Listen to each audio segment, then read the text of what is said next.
En so het Jaffa ons voorberei vir die tyd waarin ons lewe vandag. En julle het nie nodig dat iemand anders julle wie die bruid is leer nie. Maar so is dieselfde salwing van die Ruach HaKodesh julle aangaande alles leer. Alles, nie 95% nie. Alles. So is dit ook waar en geen leuen nie. En soos julle wie bruid is geleer is in die bo-natuurlike geopenbaarde woord, so moet julle in hom die Ruach HaKodesh bly. Halleluja. En daarom moet ons strewe om self te begin eet en geestelik volwasse word. En nie net al die tyd hierdie purity kos gee nie. Selfde met die studies. Op 'n stadium moet jy self 'n stukkie vleis inkry en bietjie iets byt wat bietjie hard is. Verstaan jy wat ek sê? Sodat jy die geestelike vermoë kan ontwikkel. Probeer dit. Ek is so opgewonde. Daar's soveel van ons pastore en ons studente en mense wat op die oomblik op die Facebook en die goed besig is en op YouTube. Dit maak my eenvoudig opgewonde. Hoekom? Dis mense wat besig is om self te leer kou. Julle ken die volle waarheid. Die woord sê so, Johannes 8:31. Yeshua sê, dis Jesus sê vir die Jode wie in hom geglo het. Kyk, lyk hoe ek sê. Hy sê in Johannes 8:31, Yeshua, dis Jesus sê vir die Jode wie in hom geglo het, hulle wat bereid was. As julle in my woord bly, as julle wat? In my woord bly, is julle waarlik my disippels. Wat se ding is 'n disipel? Is 'n navolger. Halleluja. Ons lees hom weer, Yeshua, Jesus sê vir die Jode wie in hom geglo het, hulle wie bereid was. Daar was bereid selfs in Yeshua se tyd.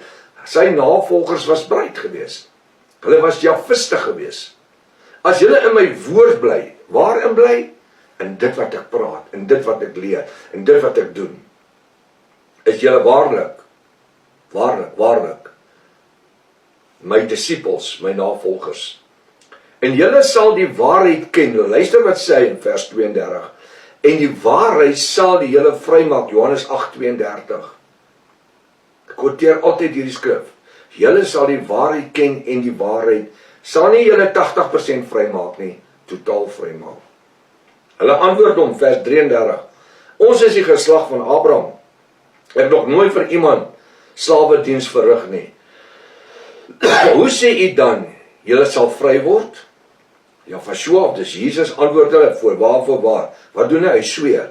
Ek sê vir julle, dat elkeen wat die sonde doen, 'n diensknegt van die sonde is. Halleluja. En die diensknegt bly vir altyd in die huis nie. Luister wat sê. Ek wil weer vers 34 lees. Yeshua, dis Jesus, antwoord hulle, voorwaar, ek sê vir julle, dat elkeen wat die sonde doen, 'n diensknegt van die sonde is. Vers 35. En die diensknegt bly nie vir altyd in die huis nie. Die seun bly vir altyd. Die diensknegt gaan later uit. Hy gaan sy eie ding doen. Maar die seun, hoekom bly hy in die huis? Want hy is die erfgenaam. Alles wat sy pa het, is syne. As sy pa sou sterf, is alles syne. Wie is ons? Yeshua sê, aan my is gegee alle mag in die hemel en op die aarde. Hy sê vir sy disippels, en hierdie mag gee ek aan julle. Wat se ding is 'n disipel? 'n navolger. Wat het ons vandag? Ons het 'n erflatenskap. Ons het vroeër vanaand gesien, dat die woord sê, ons is nie bedelaars nie. Ons is mede-erfgename, huisgenote, deelgenote van die heerlikheid van Jahwe. So ons is nie diensknegte nie. Ons was diensknegte van die sonde gewees. 14 Maart 1972, 1:00 die middag, wanneer Jahwe my werklik in my lewe inkom. Nooit dit besef nie. Ek was in die kerk gewees, ek was verlore gewees. Hy sê, en die diensknegte bly nie vir altyd in die huis nie. Die seun bly vir altyd in die huis. As die seun, luister wat sê hy, vers 36. As die seun, wie die erfgenaam is, julle dan vrygemaak het, sal julle waarlik vry